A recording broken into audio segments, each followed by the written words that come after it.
The first thing we're going to do is to take some of our primary yellow and a 2-inch flat brush and coat the entire surface of our canvas.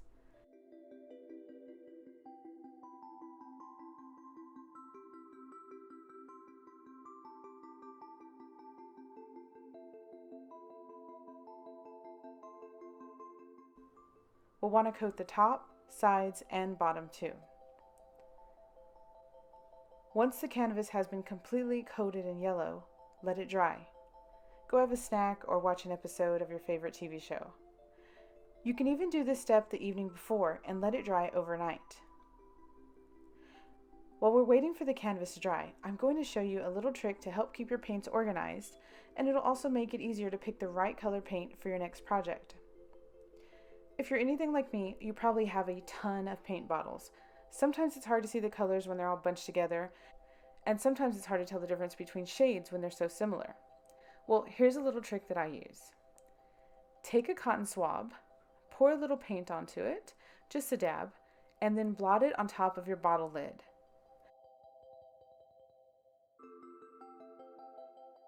Now you can tell all your paint colors apart, and you can even tell the differences in similar shades, like these 4 pinks. When your canvas is completely dry, take a sheet of carbon paper. This is a thin material that has an inky side that allows you to trace and transfer images or words to another surface. You can find this at most office supply stores or by following the affiliate link below. We're going to take this carbon paper and tape it to our canvas, the shiny side down, and then we'll tape the donut image to the dull side of the carbon paper. Make sure to center your donut. You want your blank areas to the left and right and top and bottom of the donut to be evenly spaced. Next, take a basic ballpoint pen and begin tracing all the black lines on the donut. You want to press firmly, but not so much as to tear the paper or damage the canvas beneath. Trace every line, every wrinkle, and every single sprinkle. Your lines do not have to be perfect because we'll be painting over it all anyway. And remember, we're making pop art, not perfect art. After you've traced all the black lines, we're going to begin tracing the lines dividing the different shades of pink. Our donut has 3 shades of pink and a highlight. We want to know where each new color begins and each one ends, so go ahead and trace those. Do the same for the 2 different shades of brown on the unfrosted parts of the donut. Once you've traced every line, carefully peel the tape and remove the donut print and the carbon paper. Here's a close-up of the traced lines. It might look like a mess right now, but trust me, it'll look great in the end. Go ahead and retape your donut print to your easel or somewhere nearby. You'll be referring back to it often. We'll be starting with the unfrosted part of our donut, so take a number 0 liner and load it with a bit of light mocha. Take a look at your reference image and then fill in all the spots where you see the lighter brown. This will be the lower inside of the donut hole and the top part of the donut. There are also a few side areas, so check your printed image to know where. Next, we're going to go in and paint the darker parts of the donut, so load your liner with the chestnut color and begin painting those spots.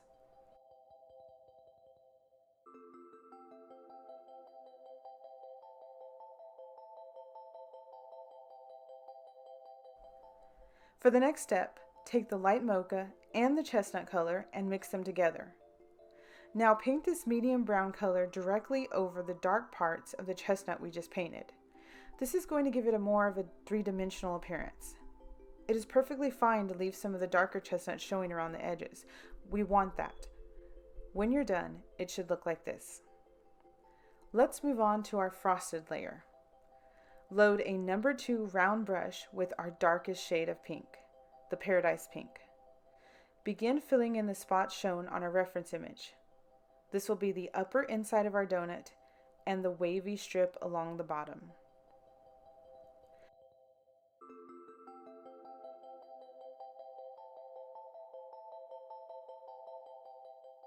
Now, clean your brush or use a new one and load it with the medium shade of pink. This is the Pink Parfait. It sort of looks like Pepto-Bismol. This shade is going to cover the largest surface area of our donut. Go ahead and fill that in. And don't worry about going over the sprinkles. You can paint right over them because the trace lines from the carbon paper will still show through. But do take care not to go over the areas where the lightest pink will be painted. Here's how it should look after that step. As you can see, I accidentally painted over a small corner of the light pink space, but that can be easily fixed by taking some of the princess pink and going over it. Easy peasy. Now let's fill in that big chunk of space on top. My going over the highlight in this step is not a mistake. I do want you to do that so that when we add the white highlight, it picks up a bit of that pink with it. As soon as you're done with the princess pink, take a bit of titanium white and drag a wavy line right over the stenciled line to make your highlight. Do the same for the lower inner highlight. Now take a step back and look at all you've done so far. And you thought you couldn't paint. You'll be even more amazed when we get to the end. Now it's time for another little break. So go wash out your brushes and check your Facebook or something like that. Let's give these pink layers some time to dry before we come at them with our black. I hope you had a nice little break. It's time to take our number 0 liner and load it with Mars Black. We are basically going to be outlining 4 black circles. We're going to outline the inside and outside of the donut where the browns meet the yellow. And then we're going to outline the inside and outside of the frosting where the pinks meet the browns. We'll start with the innermost circle. Then we'll move on to the circle just outside of that one. Remember, these are not perfect circles. They are wavy and bumpy just like a real donut would be. Let's not forget our little bumps and dots on the bready part. Next, we're going to move to the outside. I'll start with the frosting layer.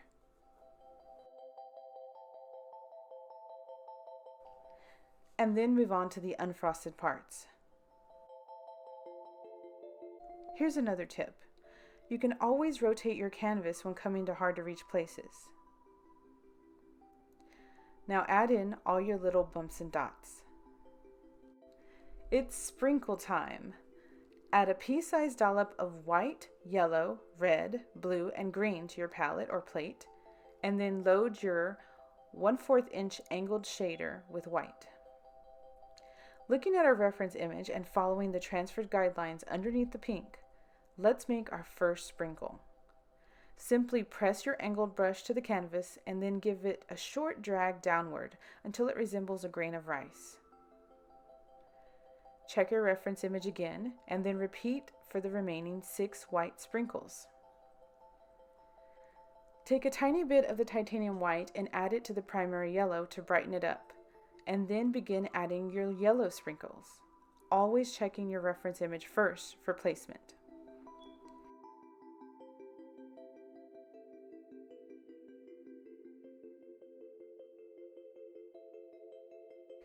After adding 7 yellow sprinkles, clean your brush and then start on the red. There's no need to add any white to the red paint. It's fine as it is, straight from the tube.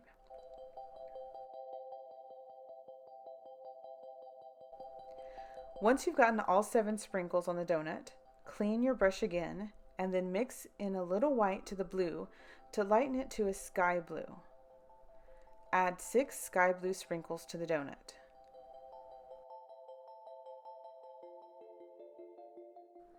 Mix in some white with the green, and then you can paint on your final 6 sprinkles.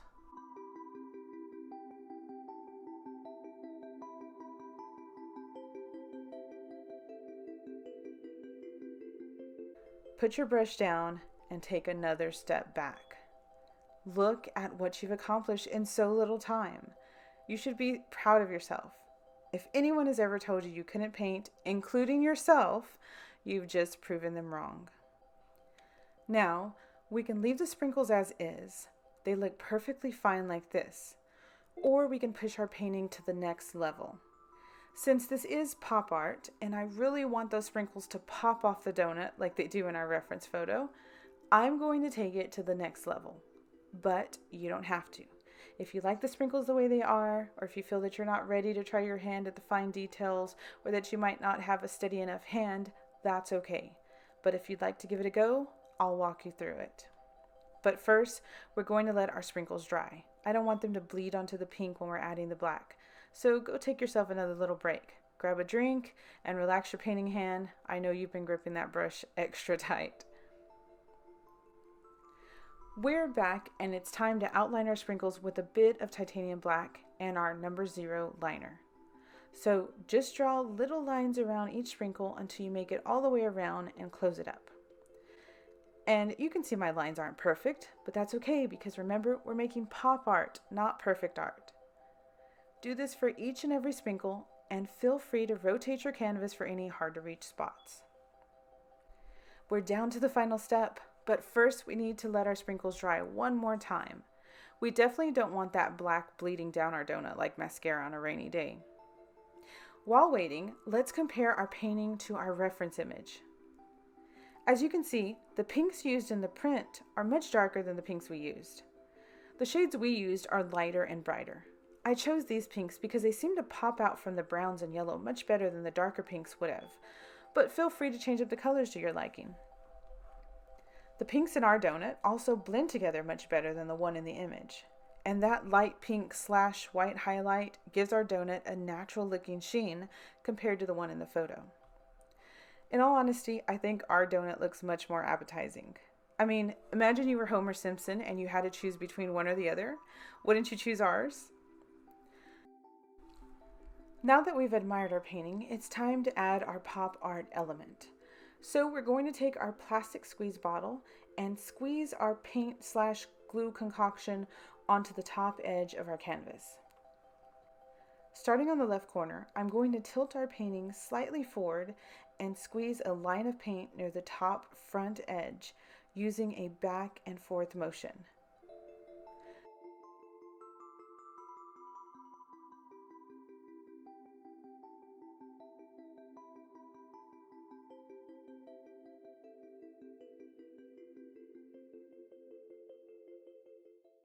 Then I'm going to move around to the right side and do the same thing. I'm squeezing a bit harder near the left and right sides and less hard near the middle because I want the drips to be longer near the sides and shorter near the center. Let's watch them run.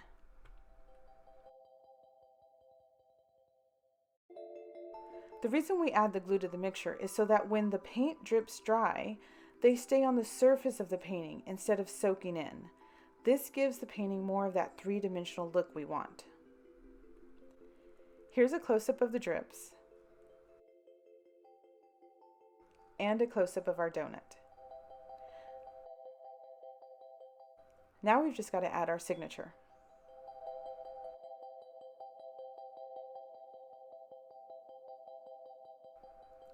And here's our pop art donut. This is going to look great in your kitchen or breakfast area. You can also give it as a gift to a teen or a child, or hang it in your office.